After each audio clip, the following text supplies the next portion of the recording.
प्यारे बच्चों नमस्कार। आप सभी का स्वागत है हम सभी के प्यारे से YouTube channel RBSC physics classes पर। मेरा नाम है महेश शर्मा और अपन पढ़ रहे हैं 12th फिजिक्स का चैप्टर नंबर 8 जिसका नाम है चुंबकत्व एवं चुंबकीय पदार्थों के गुण।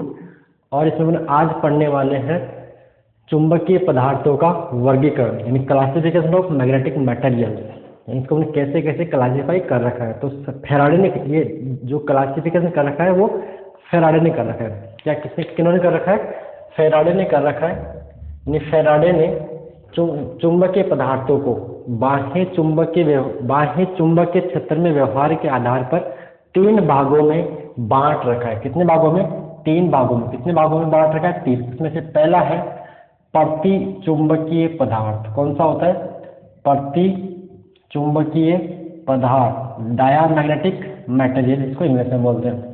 दूसरा होता है अनुचुंबकीय। कौन सा होता है?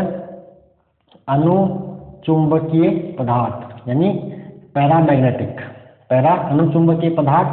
और तीसरा जो है वो होता है लोह चुंबकीय। कौन सा? लोह चुंबकीय पदार्थ। तो ये आप लिख लीजिए कि फेराडे ने बाह्य चुंबकीय क्षेत्र में व्यवहार के आधार पर पदार्थों को मुख्यतः 3 भागों में बांटा है। पहला प्रतिचुंबकीय, दूसरा अनुचुंबकीय और तीसरा लोह चुंबकीय पदार्थ। उसमें से अपन आज पढ़ने वाले हैं प्रतिचुंबकीय पदार्थ, डायामैग्नेटिक मटेरियल्स क्या होते हैं। तो देखो ये ऐसे पदार्थ है जिनको अपन किसी बाह्य चुंबकीय क्षेत्र में रखें तो ये अधिक तीव्रता से कम तीव्रता की ओर, मतलब चुंबकीय क्षेत्र से प्रतिकर्षित होते, रिपल होते, दूर भागते चुंबकीय क्षेत्र में। ऐसे पदार्थों को बोलते हैं प्रतिचुंबकीय पदार्थ और जिनकी प्रॉपर्टी जो गुण इसको बोलते हैं प्रतिचुंबकत्व। और ठीक है, ये मैंने यहाँ पे लिख रखी परिभाषा, अब नोट करते जाइए। प्रतिचुंबकीय पदार्थ ऐसे हैंग डाल लीजिए, प्रतिचुंबकीय पदार्थ डालिए। इसमें आगे लिखिए ऐसे पदार्थ जो असमान चुंबकीय क्षेत्र, यहाँ लिखा हुआ है असमान चुंबकीय क्षेत्र में रखे जाने पर अधिक तीव्रता से कम तीव्रता वाले भाग की ओर अल्प विस्थापित होते हैं। मीन्स अधिक तीव्रता से कम तीव्रता की ओर विस्थापित होते, खिसक जाते हैं, यानी चुंबकीय क्षेत्र से प्रतिकर्षित हो रहे हैं, यानी चुंबकीय क्षेत्र के विपरीत दिशा में चुंबकित हो रहे हैं, चुंबकीय क्षेत्र से अपोजिट चुंबकित हो रहे हैं। फिर आगे लिखे, यहाँ लिख लिया अल्प, यहाँ लिखा है देखो अल्प विस्थापित होते, यहाँ पे लिखा अल्प विस्थापित होते हैं। अर्थात जो चुंबकीय क्षेत्र से प्रतिकर्षित होते हैं अथवा जो चुंबकीय क्षेत्र में रखने पर चुंबकीय क्षेत्र के विपरीत दिशा में कुछ चुंबकित हो जाते हैं, प्रतिचुंबकीय पदार्थ कहलाते हैं। क्लियर? और जो गुण है इनका तथा पदार्थों के इस गुण को प्रतिचुंबकत्व कहते हैं। एग्जाम्पल की बात करें तो copper, zinc, H2O, N2, STP, standard temperature pressure, ठीक है, मानक तापदाब, NaCl एटसेट्रा, ये इसके कुछ एग्जाम्पल्स हैं। क्लियर है? मतलब जो बाह्य चुंबकीय क्षेत्र से प्रतिकर्षित हो रहे हैं, अधिक तीव्रता से कम तीव्रता की ओर विस्थापित होते हैं, उन्हें बोलते हैं प्रतिचुंबकीय पदार्थ। और ये ऐसे पदार्थों में पाया जाता है जिनके अणुओं और परमाणुओं में पैर इलेक्ट्रॉन, युग्मित इलेक्ट्रॉन होते हैं। युग्म के अंदर जो आप केमिस्ट्री पढ़ते हो ना, केमिस्ट्री पढ़ते थे कि जैसे ये चक्र, जैसे एक इलेक्ट्रॉन का चक्कर ऐसे, दूसरे का ऐसे, ठीक है, ऐसे और ऐसे, यानी ये उन पदार्थों में पाया जाता है, उन पदार्थों के अणुओं या परमाणुओं में पाया जाता है जिनमें युग्मित इलेक्ट्रॉन होते हैं। जिसमें क्या होता है, एक इलेक्ट्रॉन का चक्कर दूसरे इलेक्ट्रॉन के चक्कर में क्या होता है, विपरीत। तो एक दूसरे के चुंबकीय आघूर्ण को निरस्त कर देते हैं, कैंसिल कर देते हैं। तो आगे लिखिए, ठीक है, यह उन पदार्थों में पाया जाता है, यह गुण उन पदार्थों में पाया जाता है। आप इसको पॉज करके नोट भी कर सकते हो, मैं एक बार बोल देता हूँ। यह गुण उन पदार्थों में पाया जाता है जिनके परमाणुओं या अणुओं में इलेक्ट्रॉन युग्मित अवस्था में रहता है तथा प्रत्येक युग्म में एक इलेक्ट्रॉन का चक्रण दूसरे इलेक्ट्रॉन से विपरीत दिशा में होता है, ये वाली बात होता है, जिससे युग्म में इलेक्ट्रॉन एक दूसरे के चुंबकीय आघूर्ण को निरस्त कर देते हैं, अतः प्रत्येक परमाणु का परिणामी जो नेट है परिणामी चुंबकीय आघूर्ण शून्य होता है। क्लियर? ये वाली बात है, जिनमें युग्म में इलेक्ट्रॉन है ना, एक ऊपर दूसरा नीचे, तो एक दूसरे को कैंसिल कर दे रहे हैं।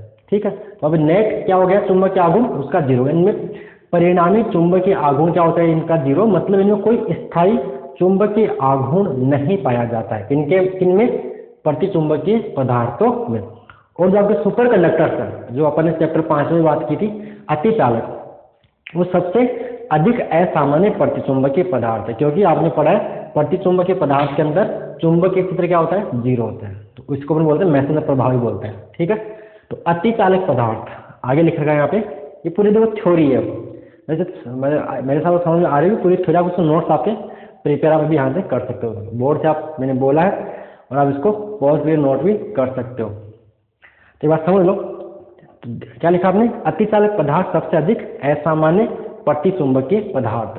चलिए यहाँ तक क्लियर है? यहाँ तक आप एक बार पॉज करके नोट कर लीजिए, मैंने वैसे बोल दिया है। चलिए आगे बात करते हैं प्रतिचुंबकीय पदार्थों के गुण, यानी इसके क्या क्या इनकी प्रॉपर्टीज है। तो पहली बात तो इनकी यही है कि इनका जो नेट मैग्नेटिक मोमेंट है परिणामी चुंबकीय आघूर्ण वो क्या होगा, जीरो, क्योंकि एक इलेक्ट्रॉन दूसरे के अपोजिट है, तो एक दूसरे के चुंबकीय आघूर्ण को कैंसिल कर दे रहे हैं, निरस्त कर दे रहे हैं। तो पहली प्रॉपर्टी इनकी यही है कि इनमें प्रत्येक परमाणु का परिणामी चुंबकीय द्विध्रुव आघूर्ण, इनमें प्रत्येक परमाणु का परिणामी चुंबकीय द्विध्रुव आघूर्ण शून्य होता है। पहला गुण क्लियर है, इनमें प्रत्येक परमाणु का परिणामी चुंबकीय द्विध्रुव आघूर्ण शून्य होता है।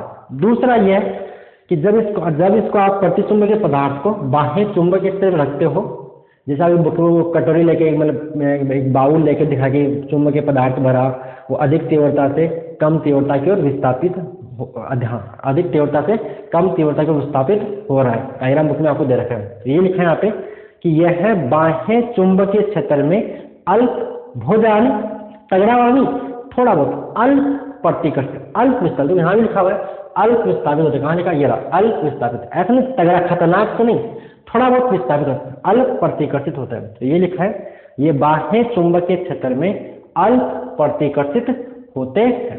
क्लियर? ये इसका दूसरा गुणधर्म। तीसरा क्या है, इनकी जो चुंबकीय प्रवृत्ति है, मीन्स जो इनका एक्शन है वो क्या होता है, बहुत कम होता है। चुंबकीय प्रवृत्ति क्या होती है, ऋणात्मक और बहुत कम होती है। नेगेटिव होती है मीन्स जीरो से कम होती है, और क्या होती है, ऋणात्मक और बहुत कम होती है। मैंने यहाँ लिखा है कि जो चुंबकीय प्रवृत्ति है जीरो से तो कम और -1 से ज्यादा है। ठीक है, मतलब ये हो गया कि इनकी चुंबकीय प्रवृत्ति ऋणात्मक नेगेटिव होती है और बहुत कम होती है। ऋणात्मक हो, ऐसा छोटे छोटे ऑब्जेक्टिव सवाल है, इनकी चुंबकीय प्रवृत्ति होती है ऋणात्मक, धनात्मक, बहुत कम, बहुत ज्यादा, ऐसे। तो इनकी चुंबकीय प्रवृत्ति ऋणात्मक व बहुत कम होती है, यानी जो ये होती है XM, इसको अपन IM बोलते हैं चुंबकीय प्रवृत्ति। तो ये होता है, इसका वैल्यू जो होती है -1 से ज्यादा और 0 से कम। -1 भी हो सकती है, जो यहाँ पे शामिल कर रखा है। किसके लिए, इनके लिए, आपके सुपर कंडक्टर जो अति चालक है इनके लिए इसका मान -1 भी होता है। और लिखा भी देखो नीचे, अति चालकों के लिए XM चुंबकीय प्रवृत्ति होती है -1 और म्यू0 होता है 0। म्यू0 क्या होती है, चुंबकीय पारगम्यता। क्या होती है, किसी पदार्थ से चुंबकीय क्षेत्र रेखा में गुजरने की क्षमता, किसी पदार्थ से चुंबकीय क्षेत्र रेखा में गुजरने की क्षमता को अपन चुंबकीय पारगम्यता बोलते हैं। तो अतिचालक जो पदार्थ है उनके अंदर चुंबकीय क्षेत्र क्या होता है, 0 होता है। तो यहाँ बोला है म्यू0 0, यानी अतिचालकों के लिए म्यू0 का मान होता है 0, क्योंकि वो प्रतिचुंबकीय पदार्थ है, और इनके लिए जो चुंबकीय प्रवृत्ति है वो होती है -1। ठीक है, और नेक्स्ट इनकी जो चुंबकीय पारगम्यता है वो 1 से कम होती है। चुंबकीय पारगम्यता 1 से कम होती है। देखो यहाँ पे इसलिए बोला म्यू लेस देन म्यू0। जो चुंबकीय पारगम्यता है वो 1 से कम आ गई, मतलब जो ये म्यूआर क्या होता है, म्यूआर होता है म्यू बटा म्यू0। अब ये 1 से कम है, इसका मतलब यहाँ से क्या प्रूफ हो रहा है कि जो म्यू है वो लेस देन म्यू0 है। म्यू लेस देन म्यू0 का मतलब ये हुआ, म्यू लेस देन म्यू0 का मतलब ये होगा कि इनके अंदर जो चुंबकीय क्षेत्र है वो निर्वात से कम होता है, या यूं बोलिए इनके अंदर चुंबकीय क्षेत्र रेखाओं की संख्या निर्वात की तुलना में कम होती है। जैसे ये डायग्राम मैंने बना रखा है यहाँ पे, इसको मैंने क्लियर है। तो यहाँ पे mu less than mu naught, और इनकी चुंबकीय जो प्रवृत्ति है जो एक्सएम है वो ताप पर निर्भर, टेम्परेचर पर डिपेंड नहीं करती है। इनकी प्रतिचुंबकीय पदार्थों की इनकी चुंबकीय प्रवृत्ति ताप पर निर्भर नहीं करती है। क्लियर है यहाँ तक? फिर आगे पॉइंट नंबर 7, जो ये वाली बात है, एक तरह से ये वाली जो बात है, ये मैंने यहाँ पे डायग्राम में ड्रॉ कर रखी है। म्यू जो है, एक बार मार्कर, इनका जो म्यू है वो लेस देन म्यू नॉट आएगा। Mu less than mu naught होने से क्या हो गया कि इनके अंदर जो चुंबकीय क्षेत्र रेखाओं की जो संख्या होगी वो निर्वात के कंपैरिजन में, वैक्यूम के कंपैरिजन निर्वात की तुलना में बहुत कम होगी। यानी ये लिखा हुआ है यहाँ पे, प्रतिचुंबकीय पदार्थ के अंदर चुंबकीय क्षेत्र रेखाओं की संख्या निर्वात की तुलना में कम होती है। प्रतिचुंबकीय पदार्थ के अंदर चुंबकीय क्षेत्र रेखाओं की संख्या निर्वात की तुलना में कम होती है। यानी देखो मैंने डायग्राम बनाया कि मान लो निर्वात में इसमें से, अगर निर्वात में इसमें से 3 लाइन गुजर रही होगी, मान लो 3 गुजर रही होती, तो इस टाइम इसमें कितनी गुजर रही है? एक ही गुजर, मतलब निर्वात की तुलना में, अगर मतलब निर्वात में मान लो 3 लाइन से गुजर रही है, तो ये पदार्थ रखने पर, ये प्रतिचुंबकीय पदार्थ रखने पर इससे एक ही लाइन गुजर रही है, 2 इससे क्या हो गई? प्रतिकर्षित होकर, देखो प्रतिकर्षित रिपल होके बाहर निकल गई है। और ये जो है ना सेतिले प्रभाव प्रदर्शित नहीं करते। सेतिले प्रभाव क्या होता है? बी और एच, बी का एच के साथ परिवर्तन का जो ग्राफ उसे बोलते हैं सेतिले वक्र बोलते हैं। ये वैसे लोहे चुंबकीय पदार्थ पर, ये प्रभाव लोहे चुंबकीय पदार्थ ही प्रदर्शित करते हैं, ना तो अनुचुंबकीय करते हैं और ना ही प्रतिचुंबकीय करते हैं। यहाँ लास्ट में लिखा हुआ है, ये होता है कि अपन ये पढ़ेंगे लोहे चुंबकीय पदार्थ में, तो यह है सेतिले प्रभाव प्रदर्शित नहीं करते हैं। ये सेतिले, पॉइंट नंबर 1, ये सेतिले प्रभाव प्रदर्शित नहीं करते हैं। आप इसको एक बार पॉज करके नोट कर लीजिए। इसको एक बार मैं और इसकी रीडिंग मार देता हूँ जिससे कि आपके नोट बन जाए। ठीक है, तो वैसे पूरा थ्योरी तो आपको याद होना चाहिए, वैसे केमिस्ट्री में आप ये चीज़ें पढ़ते हो। क्लियर? तो ये था आपका प्रतिचुंबकीय पदार्थ के बारे में। पदार्थों का वर्गीकरण, पहला प्रतिचुंबकीय, दूसरा अनुचुंबकीय और तीसरा लोह चुंबकीय। एक बार रीडिंग और मार देता हूँ। देखिए क्या लिखा हुआ है यहाँ पे कि ऐसे पदार्थ जो असमान चुंबकीय क्षेत्र में रखे जाने पर अधिक तीव्रता से कम तीव्रता वाले भाग की ओर अल्प विस्थापित होते हैं, अर्थात जो चुंबकीय क्षेत्र से प्रतिकर्षित होते हैं अथवा जो चुंबकीय क्षेत्र में रखने पर चुंबकीय क्षेत्र की विपरीत दिशा में कुछ चुंबकित हो जाते हैं, प्रतिचुंबकीय पदार्थ कहलाते हैं तथा पदार्थों के इस गुण को प्रतिचुंबकता कहते हैं। Example copper, zinc, H2O, N2, HTP, NaCl, etcetera. फिर आगे यह गुण उन पदार्थों में पाया जाता है जिनके परमाणुओं या अणुओं में इलेक्ट्रॉन युग्मित अवस्था में रहते हैं तथा रहता है ठीक है, तथा प्रत्येक युग्म में एक इलेक्ट्रॉन का चक्कर दूसरे इलेक्ट्रॉन से विपरीत दिशा में होता है, जिससे युग्म में इलेक्ट्रॉन एक दूसरे के चुंबकीय आघूर्ण को निरस्त कर देते हैं।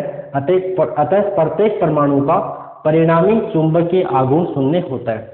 फिर नेक्स्ट लिखा हुआ है अतिचालक पदार्थ सबसे अधिक असामान्य प्रतिचुंबकीय पदार्थ है। फिर आगे लिखा है मैंने प्रतिचुंबकीय पदार्थों के, तो आप हेडिंग में लिखोगे प्रतिचुंबकीय पदार्थों के गुण। उसमें पहला है इनमें प्रत्येक परमाणु का परिणामी चुंबकीय द्विध्रुव आघूर्ण शून्य होता है। फिर दूसरा है ये बाह्य चुंबकीय क्षेत्र में अल्प प्रतिकर्षित होते हैं। फिर तीसरा है इनकी चुंबकीय प्रवृत्ति ऋणात्मक व बहुत कम होती है, यानी ये देखो ये लिखा हुआ ऋणात्मक, नेगेटिव और 0 से कम, इस बहुत कम होती है।